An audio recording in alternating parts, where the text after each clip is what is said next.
Pues muchas gracias, Silvia.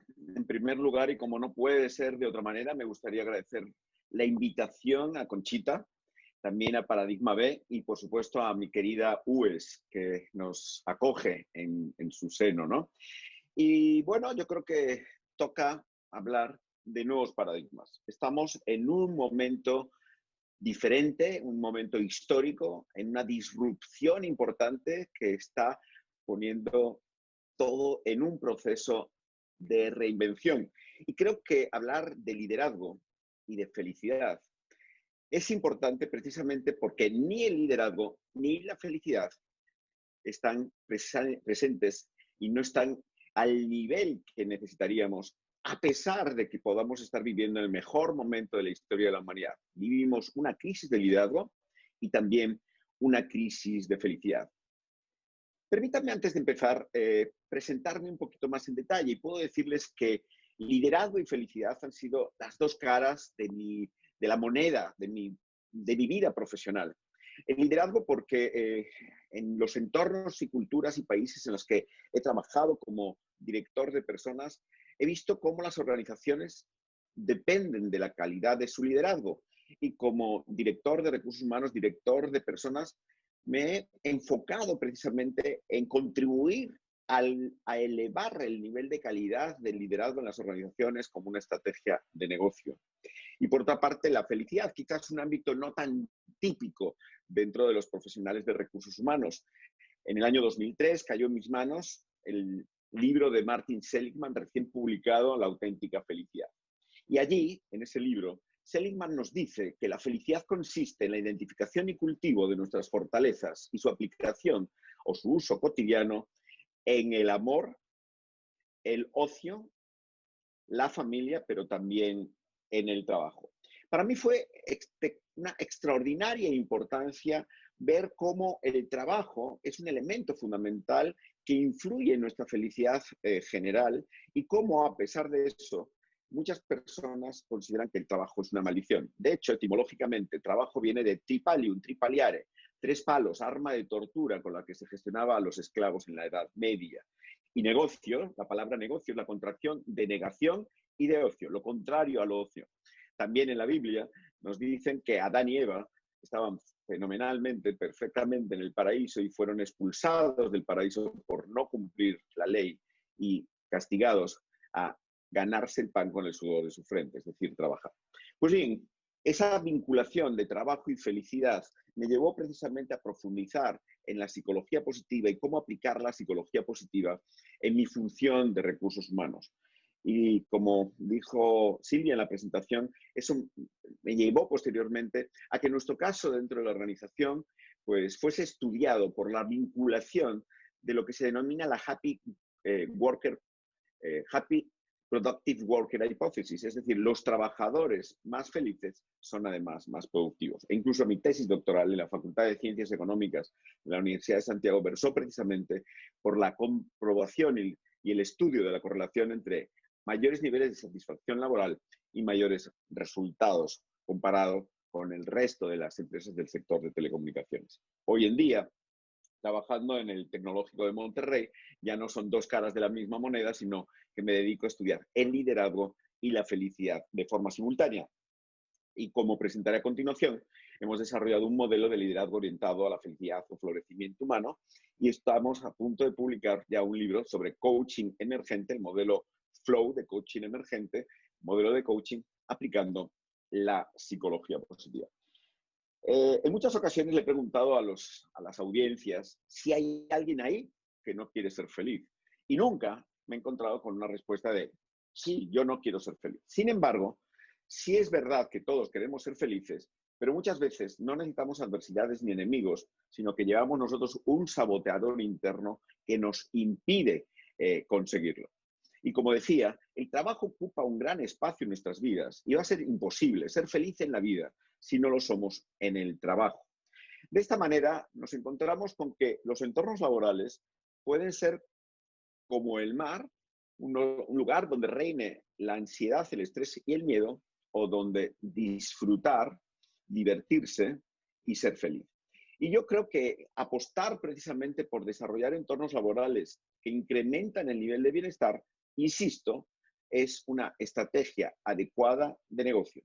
Y nos referiremos a las empresas que están en estos momentos tomando el relevo en el liderazgo de la economía.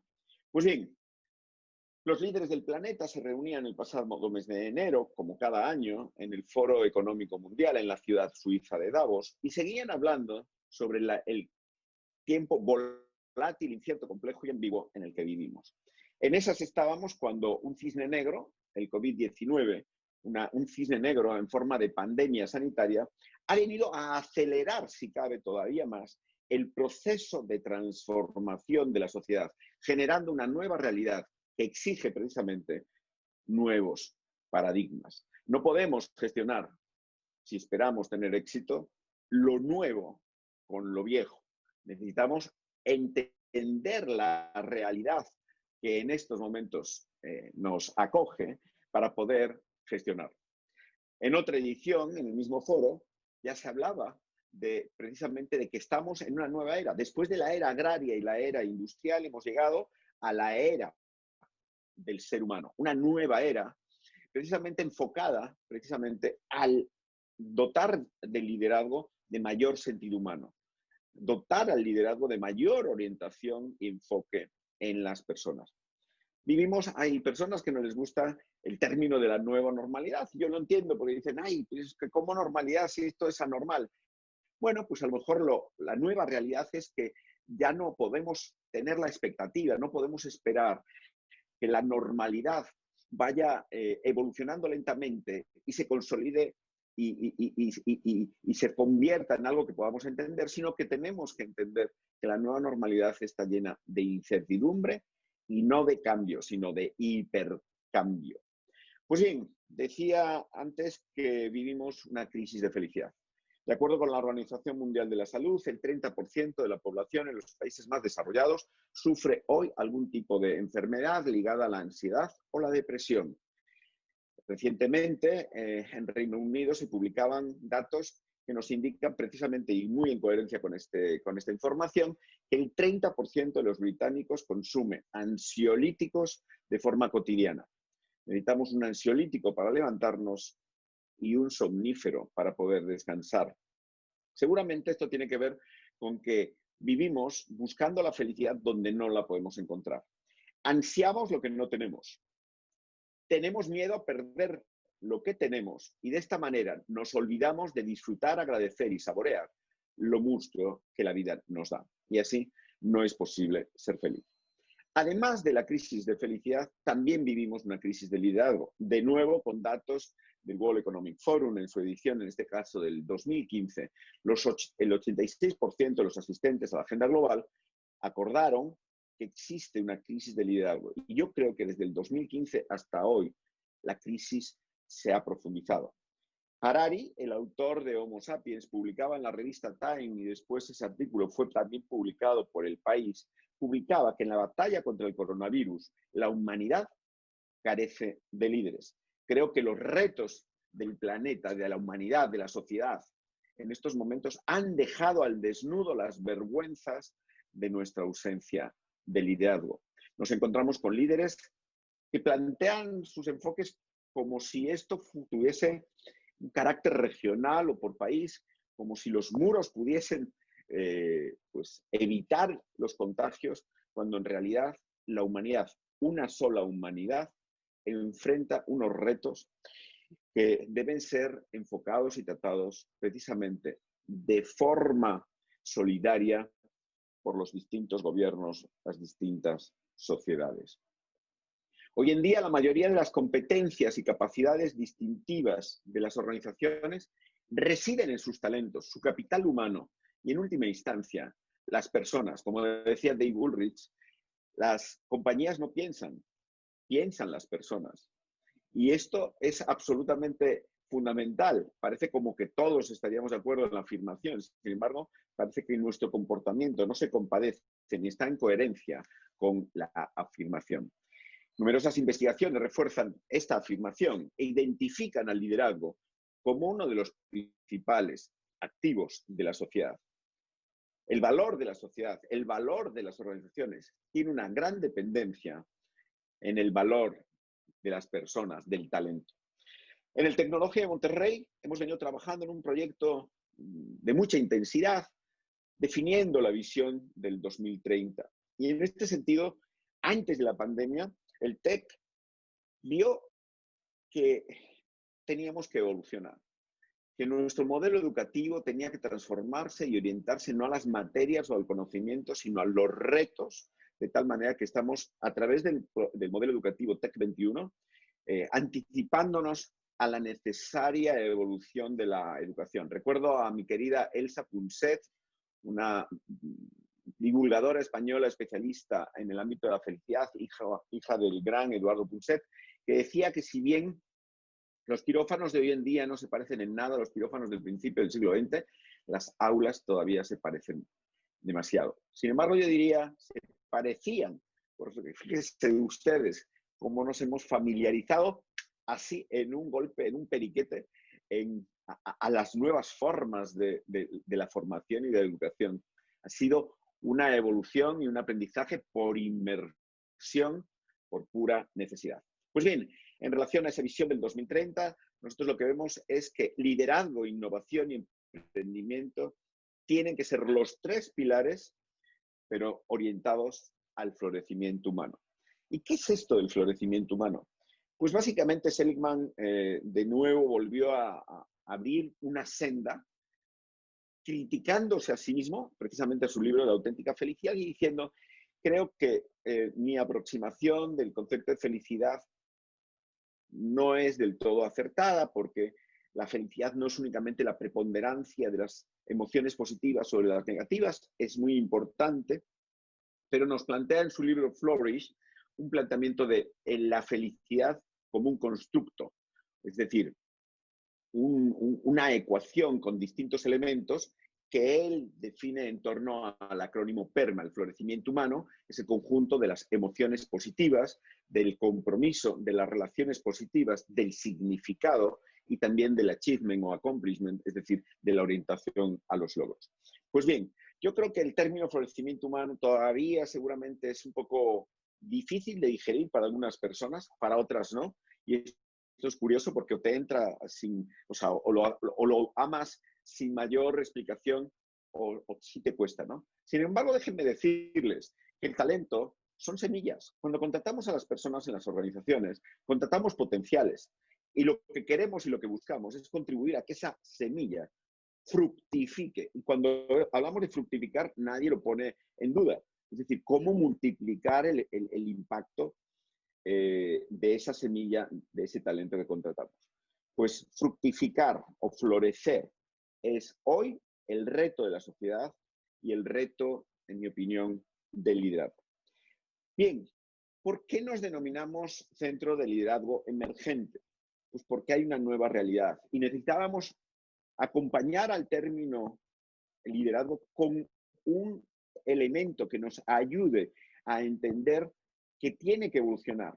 Y hemos encontrado la palabra emergente, precisamente esa reflexión importante que nos lleva a ver cómo la realidad brota, sale a la superficie. No nos pregunta si nos parece bien o mal, sino que brota de una vez.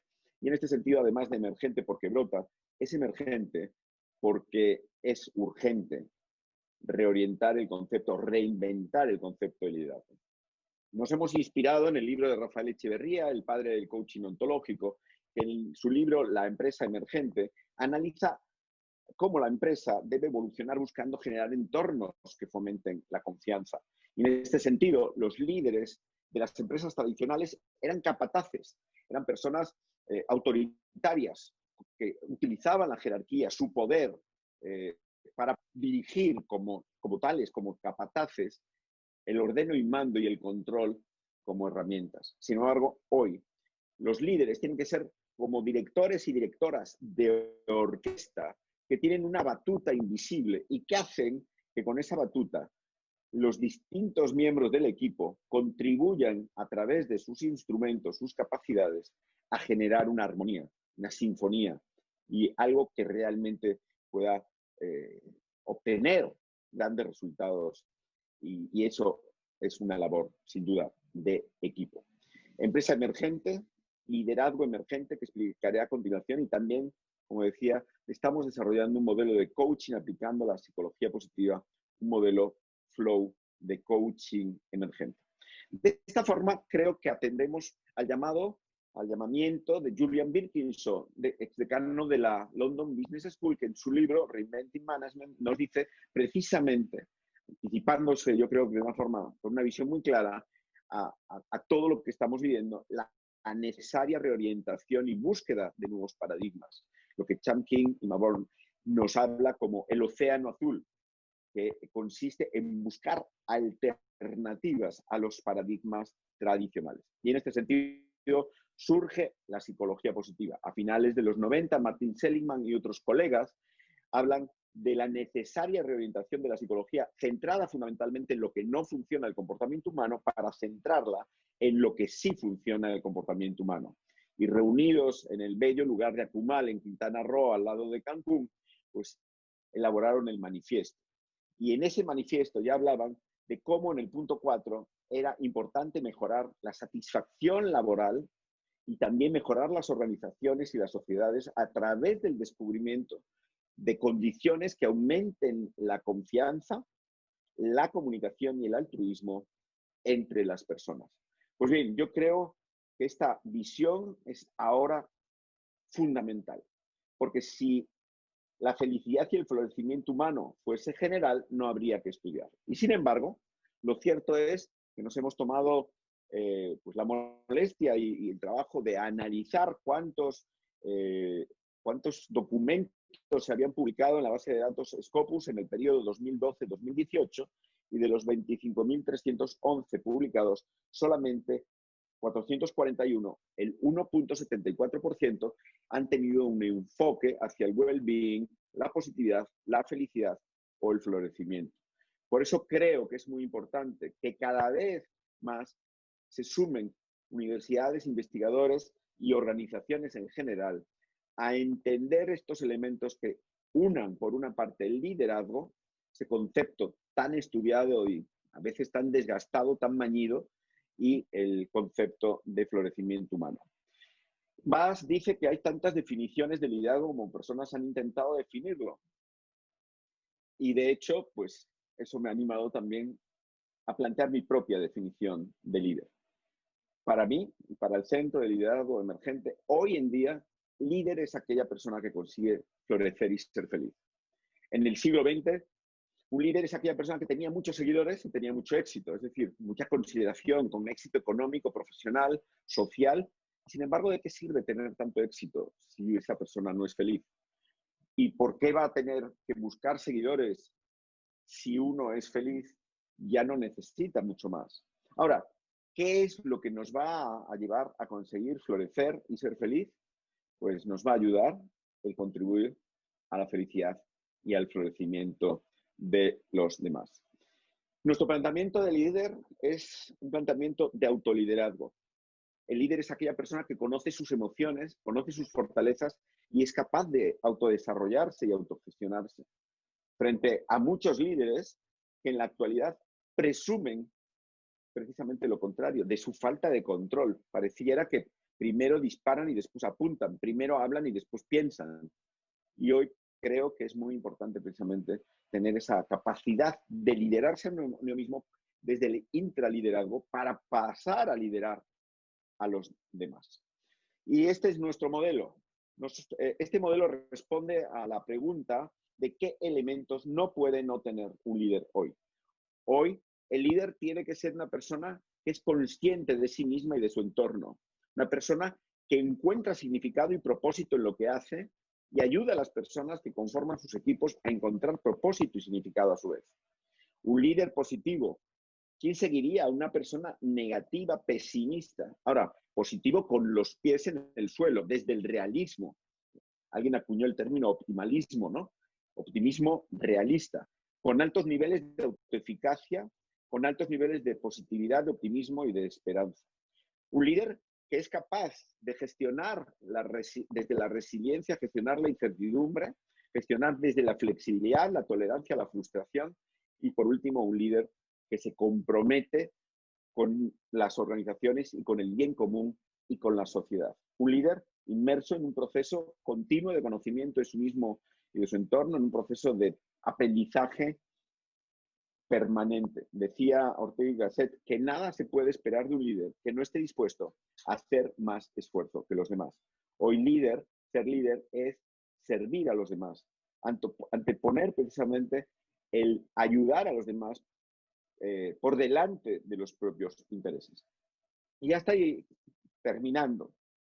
Pero déjenme decirles que mi admirado Kim Cameron, cuando habló del líder positivo, creo que nos dio una gran orientación, una gran lección sobre cuál debe ser precisamente el enfoque del líder emergente, el líder orientado al florecimiento humano, que debe enfocarse en el clima laboral, en las relaciones positivas, la comunicación y, por supuesto, en el significado o contribución de los colaboradores a los resultados de la institución.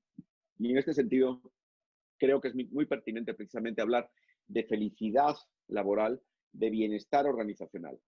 Y la Asociación para el Progreso de la Dirección, una organización importante en España, me preguntaba hace unos meses pues, qué reflexión podía compartir yo en relación precisamente al bienestar organizacional, y la comparto con todos ustedes. A Derek Bock, expresidente de la Universidad de Harvard, se le atribuye la frase: si crees que la educación es cara, prueba con la ignorancia. Cada vez que viene una crisis, la tentación es olvidarse de cuidar el talento, cuidar a la sostenibilidad, cuidar a la estrategia, cuidando a las personas. Y yo os digo, si crees que el bienestar laboral es caro, prueba con el malestar. Pues efectivamente, por favor no prueben con el malestar. Creo que hoy toca generar resultados a través de las personas. Y como dice Tom Peters, si tú cuidas a la gente cuidará del servicio. El servicio cuidará del cliente, el cliente cuidará de los beneficios, que a su vez cuidarán de la reinversión, y la reinversión cuidará de la reinvención, y esta cuidará del futuro. De tal manera que si tú cuidas a la gente, estás cuidando del futuro. En el siglo pasado teníamos, en la era industrial, pareciera como que las organizaciones tenían que elegir entre orientarse a resultados o orientarse a las personas. Hoy creo que las organizaciones emergentes que están tomando el relevo en el liderazgo de la economía se orientan, por supuesto, a los resultados, pero a través de las personas. Para aquellas personas que quieran conocer un poquito más del modelo de liderazgo orientado al florecimiento humano, a través de este código QR ponemos a su disposición en la plataforma EDX un curso que hemos desarrollado totalmente gratuito a través de nuestra Escuela de Negocios, la EGADE, del Tecnológico de Monterrey, en el que, a modo introductorio, desarrollamos los 5 elementos que les he compartido. Y ya para terminar, me gustaría compartir un último vídeo. Es un vídeo, me gustan mucho los spots de publicidad como elementos pedagógicos que nos ayuden a transmitir mensajes, porque creo que a pesar de que vivimos un momento de gran incertidumbre, de gran sufrimiento en muchos casos, de dificultades, ojalá esto, como decía Bill Gates en una conferencia que dio en el Tecnológico Monterrey el mes pasado, sea el preludio de una nueva etapa de progreso y de vertebración social, y que aprendamos a valorar como no hacíamos antes cosas cotidianas.